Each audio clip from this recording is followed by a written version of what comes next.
дар ин бора вазири корҳои дохилии Федератсияи Русия суханронӣ карда гуфт. Садамаҳои нақлиётӣ ва ғайра низ зикр гардида шуд. Гапҳои зиёдӣ гап назанед, маъқул набошад тамошо накунед видеоро. Хубош, тамом бародаро. Ассалому алайкум ба ҳама нафарҳое ки ҳама рӯза видеоҳои моро тамошо мекунед. Тамошобинони азизу гироми қадр, ҳатман дар видео лайк монед ва то охирша тамошо кунед. Бародарони азизу гироми қадр, фаромӯш накунед ки дар канали ма конкурс рафтестед ва ҳами якдурӯзада рӯзи финала аниқ мекунем. Шоҳҷоизаҳо дар конкурси ма якта Mercedes S-класс соли 2008, конвертои пулӣ, путёвкаи Дубай ва телефон. Нархи як дона билеташ 250 рублай. Касое ки мехоҳем ба аксия билет бихарен, ба 1000 рубл 10 дона билет ба шумо дода мешавад. Дар ин пара номерои Сбербанк мондагиай. Сбербанк ба номи Ҳамза мебирояд. Дар ин ҳами Сбербанк шумо сумтона мепартоен ва дар ин ҳами пара номерои WhatsApp мондагиай. Дар ин WhatsApp чектона равон мекунед, билети шумо ҷошда меояд. Бидроен ба аксия билет мехарен ё як дона ё ду дона билет мехарен, бахти худтона просто бисанҷен, финал қариб омад. Агар 1000 рубл партоен, 10 дона билет мегирен. Ҳаракат кунен, охири билетҳо омадагиай, пушаймон мешен. Билет кам мондагиай уже. Хоб мегзарем ба қисми мавзӯи асосӣ. Дар ояндаи наздик, дар моҳҳои наздик як қонуни ҷадиди дигар дар Федератсияи Русия ба имзо расонида мешавад, ки тааллуқ дорад барои нафарҳое ки ба Русия сафар карда буданд ва шаҳрвандии Русияра дастрас карда буданд. Дар ин бора вазири корҳои дохилии Федератсияи Русия суханронӣ карда гуфт. Вазири корҳои дохилии Русия дар ҷаласаи ҳайати мушовара мубориза бо муҳоҷирати ғайриқонунӣ ва ҷинояткории хориҷиёнро дорои аҳамияти стратегӣ хонд. Владимир зимни ҷаласаи ҳайати мушовара дар масъалаи мубориза ба муҳоҷирати ғайриқонунӣ баён намуд. Зикр намуд ки дар ин самт тадбирҳо андешида шуда истодааст. Аз ҷумла аксарияти изи ангушт ҳатмии муҳоҷирони хориҷӣ ҷорӣ гардид, ки дар натиҷа пойгоҳи чунин додаҳо зиёда аз 4 миллион нафарро ташкил медиҳанд. Вазири дохилии Федератсияи Русия гуфт, ба наздикӣ қонуни нав эътибор пайдо мекунад, ки рӯйхати ҷиноятҳоеро васеъ мекунад, ки барои онҳо шаҳрвандӣ қаблан гирифташуда метавонад қатъ карда шавад, аз ҷумла барои эҷоди хатар ба амнияти миллии шаҳрвандони додашуда метавонад беэътибор дониста шавад, афзуд вазири корҳои дохилии Русия. Ман мехоҳам дар ҳамин ҷай як чиза қайд кунам, бародарои азиз.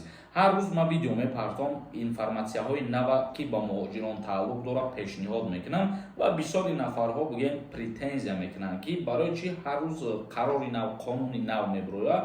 Бародарои азиз, дар ҳама ҷо гуфта мешавад ки ҳама рӯза як тағйироти нав, як информатсияи нав дида мешавад. Ба ҳамин хотир ман гуфтанем ки нафарҳоеда ки ҳамин видеоҳо маъқул нест, тамошо накунед. Хубош, ин ҳама рӯза информатсияҳое ки ба муҳоҷирон тааллуқ дорад, канали мо ҳамура пешкаши тамошобинои худаш мекунад.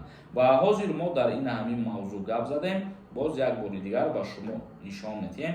Намҷода бояд ки хушрӯ тофтеста бошад. Ба ҳамин хотир гапҳои зиёдӣ гап назанед, маъқул набошад тамошо накунед видеоро. Хубош, тамом бародаро. Яъне гуфта мешавад ки тибқи ин қонуни наве ки дар Русия ба имзо мерасад, ҳар як нафаре ки дар Русия паспорти расистӣ гирифтагиай, ба ҷиноятҳои авбошӣ, одамрабоӣ ва садамаҳои нақлиётӣ агар ки дучор мешавад, паспортҳои он нафарҳо аннулировад карда мешаванд. Ва инчунин гуфта мешавад ки ҳар як нафаре ки дар Федератсияи Русия кору фаъолият мекунад, дар ҳолате ки мисол мерем ягон ҳуҷҷата шумо дастрас карданӣ мешен, изи ангушт намеспорен, дар ана ҳамин ҳолат и аллакай наспоридани изи ангушт якта административни правонарушения ба ҳисоб меравад.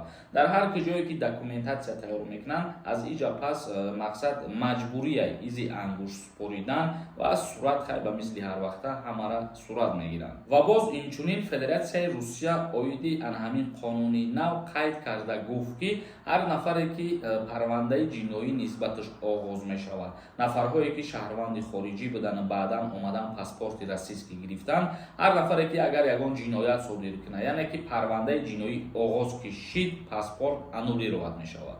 хоб бародарони азиз, акнун комментарияҳои шуморо мехонем, ба саволотон ҷавоб мегардонем. доруҳои табобатӣ аз ширкати шифофармо, доруҳо барои нест кардани сангу намаки гурда, инчунин доруҳо барои зиёд кардани риш ва мӯи сар ва инчунин доруҳо барои қувваи мардро зиёд кардан. ва ногуфта намонад ҳиҷомаи бепул барои занҳо ва мардҳо. рақамҳо барои зан ва мард дар рӯи экран. ҳатман муроҷиат кунед. Як кас нависондаи акаи Сорбон ман мошин қати Россия мерам. Давернис қати мешава рафта ҷавоб медодем. Пешакӣ раҳмат. Генерални давернис боша бале аз сарҳад гузашта мемонам. Як каси дигар нависондаи ассалому алайкум ака хубӣ. Аз як хона 3 писар бошад. 2 нафар хизмат карда бошад. 3 нафар озод мешава. Ҳамин хеле фаҳмидем. Ту чӣ мегӯӣ аз рӯи қонун?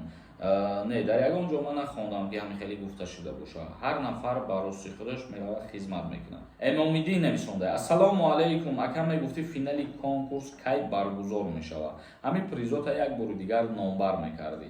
бародарои азиз, касое ки мехоҳем призои конкурса тамошо кунем, тақрибан як ҳафта пеш видеои главни конкурса партофтагием. ҳамаи призора нишон додагием бародаро. ҳамагӣ 35 дона приз дора. Якта С-класс соли 2008 дора аз садиш конверти пулӣ, телефон ва путёвкаи Дубай. билето қариб омадагиянд. Я ҳаракат кунем инами нафарое ки тамошо кардесен. Агар ҳозир будроен ҳамаи шумо билет бихарен, мумкин ма пагада финала бугум алакай. Ҳаракат кунем. Исматулло нависондай: ассалому алайкум ака ма аз Сахалин ба Москва барам. документ айсари нав мешавад? агар ҳамчун меҳмонӣ рафтанӣ бошӣ, не намешавад. агар ки дар ҳамун Москва кору фаъолият карданӣ бошӣ, бале айсари нав ту ҳуҷҷатота мекунӣ, яъне ки патенти хита ва регистратсияи хита. Як каси дигар нависондай: акама ду мошидаи Айросия омадам, бе документ будам, кай метавонам выездма бисанҷам? вақте ки шуморо агар депорт кардагӣ бошанд ё ведварения кардагӣ бошанд, дар ба задани Русия баъди 60 рӯз мебурояд. Як кас нависондаи: салом Сорбон, ман 5 сол мешава мухлистам. ман 2 сол мешава офитсиали кор мекунам. трудовой договор дорам. метавонам гражданство спорам. илтимос ҷавоб диҳем. пешакӣ раҳмат. агар тибқи тағйиротҳои нав бигирем, баъди ана ҳамин моҳ ба и основанияҳо дарҳол дар назар дошта бошӣ, наметавонӣ ки паспорти Россияро дастрас кунӣ. вале мешавад ҳуҷҷатота аз нов меспорӣ, паспорти Русияро дар муддате дастрас мекунӣ. Қурбонзода нависондай: салом ака, ман таваллудам 2006, 25 декабр 18 сола мешавам ё ин сол 18 сола мешавам? ҷавоб медодем. бародари азиз, ты худат надонӣ чанд сола мешавӣ, ман як ҷо медонам. агар моҳи декабр да зодрӯзи ту боша, хато накунам, агар моҳи декабр ту 17 мешавӣ ва соли дигар 18 сола мешавӣ. як каси дигар нависондай: ассалому алайкум ака, ман документ надорам, тоҷикистон барем депорт мекунанд ё не? ҳамин саволат ҷавоб медодем.